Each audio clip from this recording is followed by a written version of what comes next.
I set out to downtown Rochester with this question in mind. Does the quality and layout of a bar determine what kind of audience comes to a bar? The first bar I looked at was Whiskey River, and the first thing I noticed was that the sign illuminates, indicating that the bar is used for nightlife and a younger crowd. Inside the bar, you find a standing room only, with one table that serves little more than some way to put down your drink and possibly hold a conversation. The rest of the floor is allocated as dance floor, which would again attract a younger crowd and not one that was more older and sophisticated. Here you get your first view at the bar. The first thing I noticed when entering Whiskey River is that there are no bar stools at the bar, which means that there's a lot of flowing going on. There's not a lot of place where you could relax and stand still. There's a lot of people moving around. You can also tell that the dance floor is very scuffed, which means the bar's not very well kept. Wouldn't really attract an older crowd with more. Here you get your first view of the alcoholic beverages served at Whiskey. You can tell right away that they're serving in plastic cups, which is low quality, would attract a younger crowd with less money, willing to pay less. Also, you can see that while there's a variety of different beers on tap, the liquor that they serve is very cheap liquor, Bacardi and other cheap liquors. Here you get your first view of the bar's entertainment value.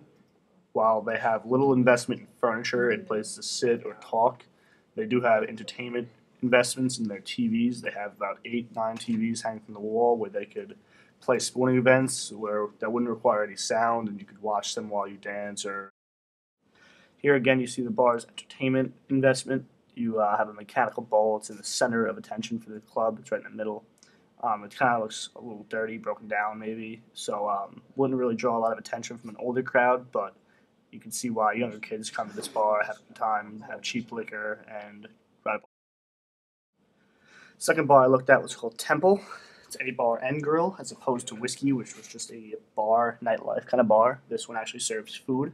You can tell by the logo, I guess you'd call it, that it's a little more sophisticated. It's a picture in the glass rather than just a sign hanging from the wall. Inside Temple, you find a high top table, has nice chairs. You can also tell that it has nicer decoration in the walls. You know, the walls are they have a design to them. There's condiments on the table, which is important. Again, they serve food here, which is a step up from Whiskey. Here you can see they have made an investment in furniture, whereas Whiskey did not. They have a nice couch you can sit on. It's comfortable. It's relaxing. They have pillows for comfort, so you can sit on the couch, you can watch TV and have your drink, as opposed to standing up in Whiskey. There's actually some investment in comfort in the customer at Temple. Here again, you can see the more grill type look to Temple, where they have an investment in making money off of not just alcohol but their food.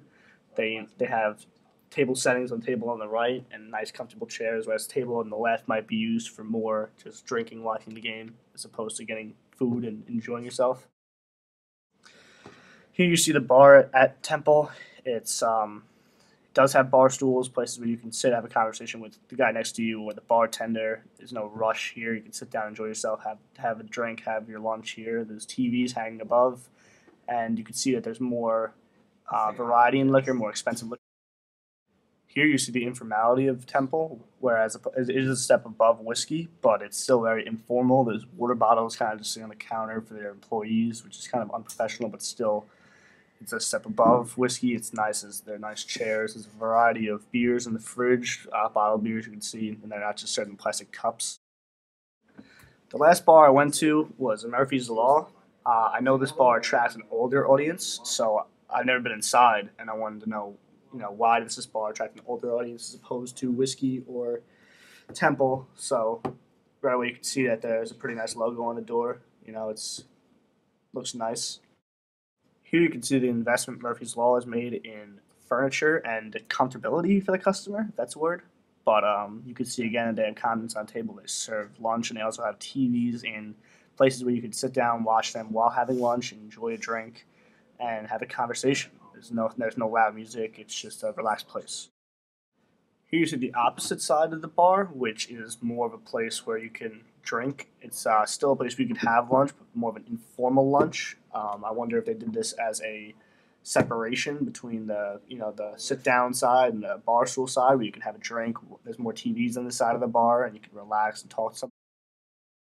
These are those TVs that are viewable from that booth where they have sports on. So if you're at that relaxing booth, you're not too formal. You're having a drink. You can watch sporting events with your friends. So again, it's more formal, but you can still watch the game. They do have that entertainment value to the bar.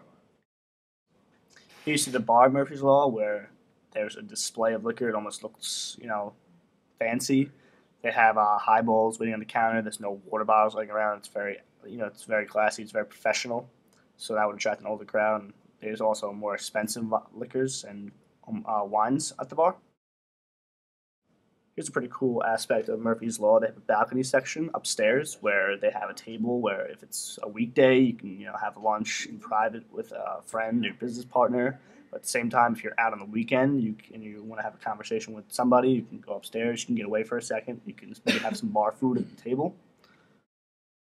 And here's a picture from the balcony of the bar downstairs where you can see that there is heavily investment on places to sit and relax. You don't have to stand up all the time as opposed to Whiskey River. You can see behind the bar. They're serving glasses, not serving out of plastic cups like whiskey. And here you can see that Murphy's Law has some pretty expensive dishes. Means that they probably have some good food. So in conclusion, you can see that people go to Murphy's Law for food, beer, and fun. They go to Temple, for maybe to watch a game, have a drink during work, and then the kids on the weekends go to whiskey.